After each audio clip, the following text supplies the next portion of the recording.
Cool. So this is the photography department. Photography is located on the second floor of our Columbus building, right next to the print media department over there on the right.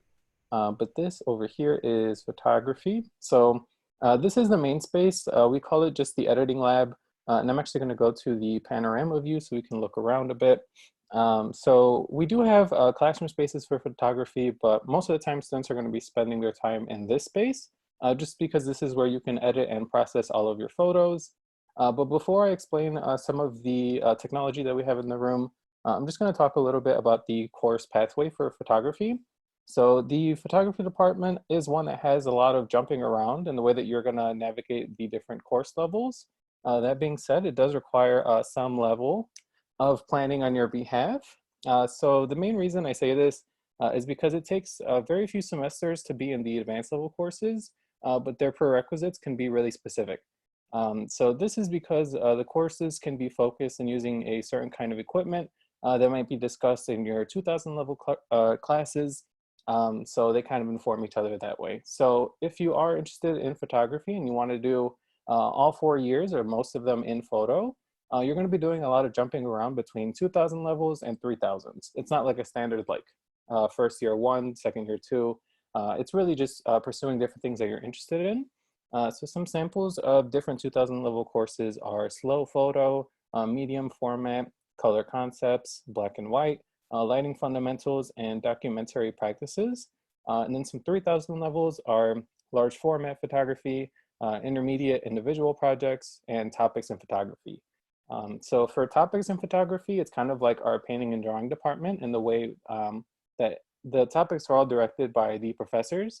So there's different ones every semester. So if you don't like the ones that are happening for one semester, you can take a different course in photography and then see what they offer for the next one. So now to see some of the stuff that's actually in the room. These editing stations are working with Apple computers. These are actually the old ones that we phased out. Anytime there's ever new equipment coming in to the industry, we always make sure that all of our students have the strongest thing available. So although they don't look like Apple computers because of these, what they call the desktop panels, they are Apple. The reason that they don't look like the normal ones is because they're actually IPS panels. So they're color calibrated to all of our self-service printers that we have over here in the back. And we have a bunch of different kinds of printing all throughout campus. They have like a bunch of different widths, so you can print as narrow as 17 inches wide to all the way up to 4 feet. And they also have different kinds of paper too. So it's not just like all photo paper on all of them. If you wanted even watercolor paper, we have that on our first floor of the Columbus building. And then right behind us in this space over here in the back is one of our dark rooms. And then this space over here is just another editing station for some of the printers as well. Not only do we have the printers, but we also have different ways to test lighting on your prints. So let's say you're hosting a show somewhere or like a gallery called you and they're like, you know what, we need your thing for something. You can ask them the specific temperatures of the lights that are going to be in the room. So when you're doing all of your test prints and getting things prepared for the final product, you can have it exactly the way that it's going to look like later. And then behind us over there in the back, I'm going to switch over to this presentation I have. These are all photos I took with my phone, so just keep that in mind. It's not like the super professional thing. But over here on the left is where the photo department is. And then right behind us, all the way over here on the right, is the media center. So the media center is a library of a bunch of digital equipment that you can check out completely for free. This image over here is a very festive one from their Facebook page, but this is what it looks like on the inside. So anytime that you're working in photography and you're like, you know what, I need a camera or a very specific lens, you don't have to go out and like go pay to go rent those things. You can actually go, you know, maybe about 20 feet away from the photo department and get all the equipment completely for free. In the media centers, we'll carry different equipment based off of whatever department they're next to.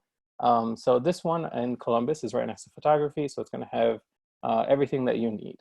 And we don't carry like a specific kind of brand for all of our camera equipment, but we do mostly have Canon.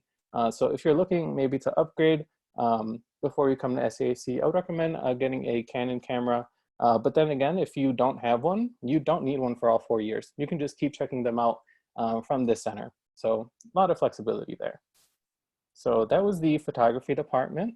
I'm going to hand it off back to Casey just to round everything back up. Awesome. Thanks so much, Nicholas. So I'm going to go ahead and just share my screen back. Thank you all so much for joining us on our virtual of SAIC's photography department.